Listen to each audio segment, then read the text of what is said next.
영상 하나 재생해 주시죠.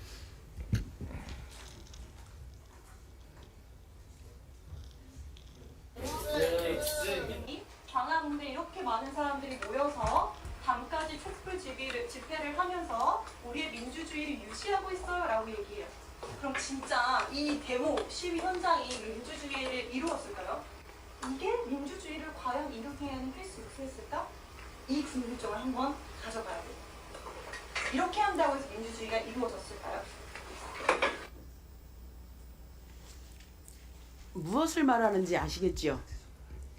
이게 리박스쿨 주니어 역사교실에 그 강사인 일명 자손군이라고 하는 그 강사가 여기 와서 이런 강의를 해요. 강의를 하고 아마 그 자손군으로 활동을 하면서 늘봄교실 강사를 취득을 했겠죠. 그런데 사실 이 강사는 어느 학교에 늘봄교실에 가 있는지 아직 몰라요. 파악되지 않은 사람이에요. 이전에 백승하 의원님께서 얘기하신 그 첫 번째 남자 강사도 사실은 파악되지 않은 사람이에요. 그렇지만 늘봄 강사로 어딘가에 가 있는 사람이에요. 그래서 이런 것들을 교육부가 조사를 하셔야 되는데 지금 당장에 11명이다, 뭐 몇천 명에 11명이다 이렇게 얘기하시는데 이게 실제로 전수조사를 13일까지 하신다는 거잖아요. 네. 13일까지 하신다 하더라도 실제 밝혀지지 않는 강사들은 굉장히 수가 많을 거라고 저희는 예측을 하고 있는 거고요. 그거에 대해서 명확하게 밝혀내는 것이 교육부의 역할이라고 생각을 해요.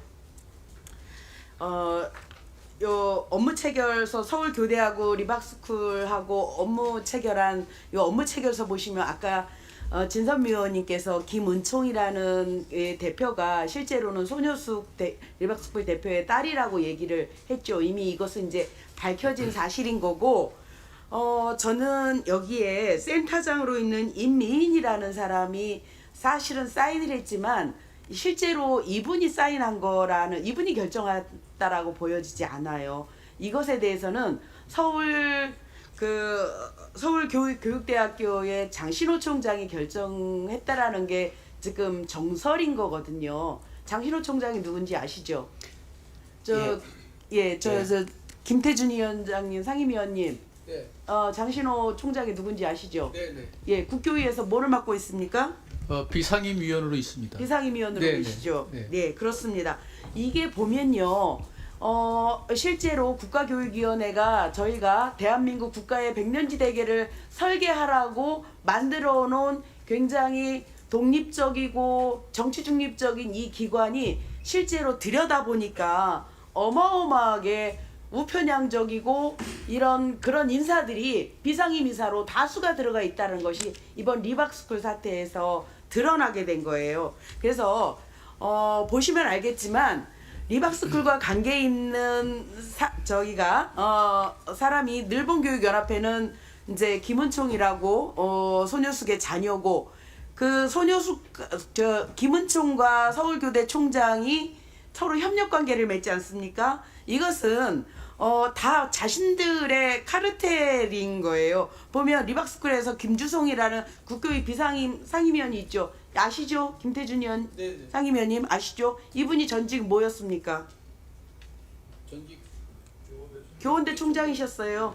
그리고 교원대 총장이면서 이렇게 교육과 관련된 연관들이 있으신 분인 거예요. 그리고 옆에 있는 연치현 변호사는 누굽니까? 이거 대한국민교원조합의 자문 변호사 아니겠습니까? 이 사람도 국교위 비상임위원이시죠? 네. 네, 그렇습니다. 이렇게 굉장히 그 우익에 관련된 사람들이 이 카르텔을 형성하고 실제로 늘봄학교에 리박스쿨과 연계해서 아주 집요하게 들어갔던 거예요. 소위 말하는 먹잇감을 발견하고 그 먹잇감을 쟁취해내기 위해서 굉장히 서로 협력했다라는 사실이 드러나는데 저는 지금 오늘 이배용 위원장님이 나오셨으면 참 좋았겠다라는 생각이 드는 게 저는 이 문제가 되고 있는 이 세 분의 비상임위원회에 대해서 당연히 국교위에서 해임 조치를 해야 되지 않겠습니까?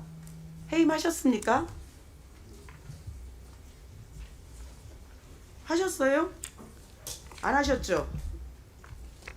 근데 아직까지 저희들은 이 문제에 대해서는 국교위 차원에서는 아직 논의가 진행이 안 그럼 됐습니다. 그거 보세요. 이 전국적으로 이 떠들썩하게 했던 이 사건을 국교위 차원에서 잘 알지도 못하고 계시는 거예요. 이 김주성 비상임위원이 2025년도 6월 4일 날 그 리박스쿨 가서 강연을 하는데 무슨 강연을 했는지 아십니까?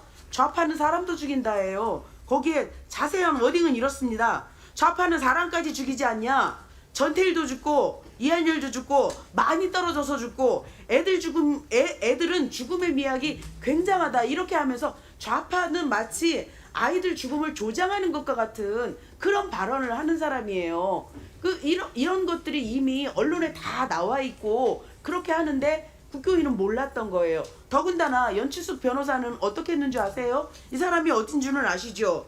대한국민교원조합의 자문 변호사로 일을 하면서 이번에 서부지법 사태 난동이 일어났을 때 법원에서 이들에게 중형을 내리지 않습니까? 뭐 1년에서 1년 6개월. 그런데 이분이 딱 성명서를 발표해요.